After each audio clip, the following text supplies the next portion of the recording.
दिलं त्यानं वसाडाचं रान झालं जी.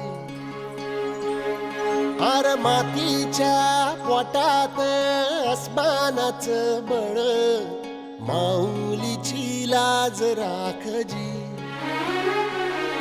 या मिनमिन त्या दिव्याला तू साकड घाल, यात